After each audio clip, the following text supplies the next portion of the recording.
Good morning, all of you. So today topic is about foot rot of rice oblique Bakanae disease.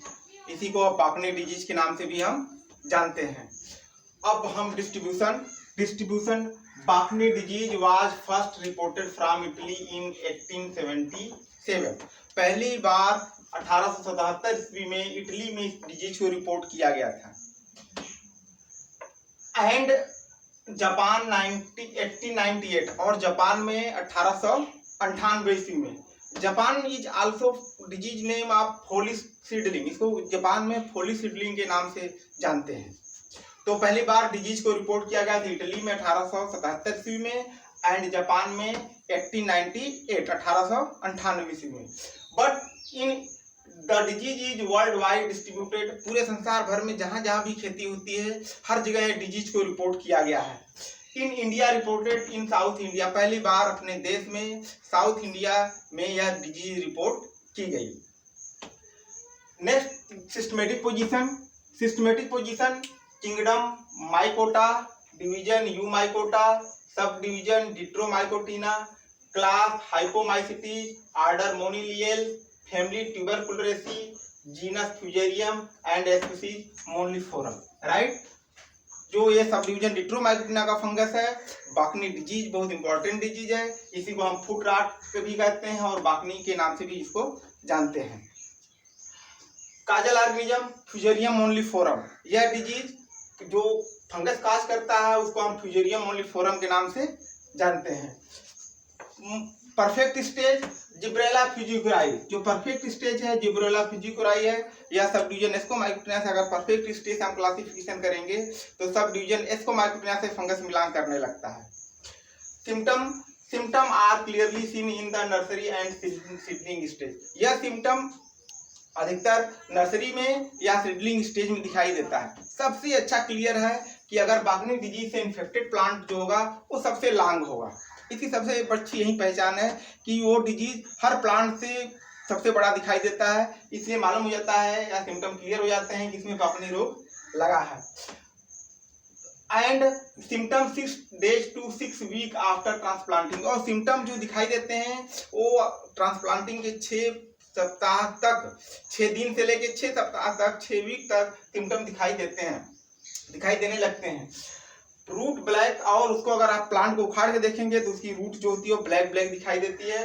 And plant are long and other plant. वो plant सबसे लंबा होता है दूसरे पौधों से. जो फील्ड में जितने भी प्लांट लगे हैं सबसे बड़ा पौधा जो इन्फेक्टेड प्लांट होगा, बाकनी रोग से इन्फेक्टेड होगा, वो सबसे बड़ा दिखाई देगा. और after some time death of plant. और कुछ समय के बाद धीरे धीरे वो प्लांट डेथ कर जाता है, सूख जाता है, क्योंकि इन्फेक्शन वो रूट से होता है. और जब रूट से इन्फेक्शन होगा तो रूट ब्लैक कलर की हो जाती है. बाद में धीरे धीरे प्लांट पूरा डाई हो जाता है. तो सबसे अच्छा इसका पहचान यही है कि जो सबसे लंबा पौधा होगा वो बाकनी डिजीज से प्रभावित होगा. जो इसमें एसिड बनता है, कौन सी एसिड बनता है? जिब्रेलिक एसिड बनता है. जिब्रेलिक एसिड बनेगा. और जो होस्ट सेल है top root of sugar cane, जो अदर सेल जिसे को हम होस्ट सेल कहते हैं, जिसको और किसी होस्ट पे आता है तो top root of sugar cane इसको नाम से, अदर होस्ट के नाम से, अदर होस्ट जो आता है top root of sugar cane में भी ये डिजीज दिखाई देता है.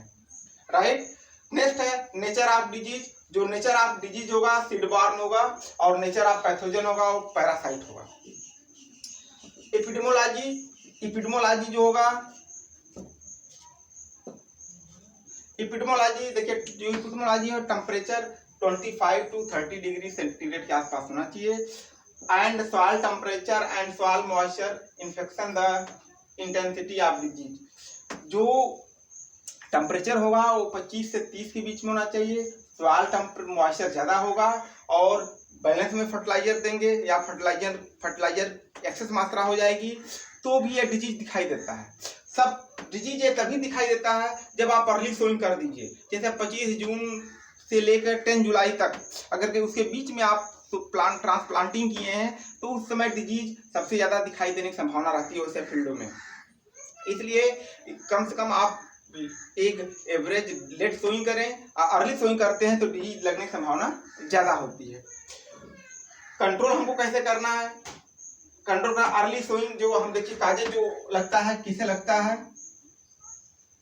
काजे जो disease early sowing 10 June to 10 July तक अगर हम बुआई करते हैं तो इसमें कॉकनी रोग लगने की संभावना ज्यादा रहती है। And infected plant not format करना, और जो इन्फेक्टेड प्लांट होते हैं उसमें दाने नहीं बनते हैं क्योंकि वो सबसे लंबा होता है, लांग से बढ़ता चला जाता है, उसमें ग्रेन नहीं बनते हैं, तो grain are not formed, right. Next control आपको कैसे करना है, फर्स्ट है seed treatment, Trichoderma 10 gram and carbendazim 2 kg seeds before sowing.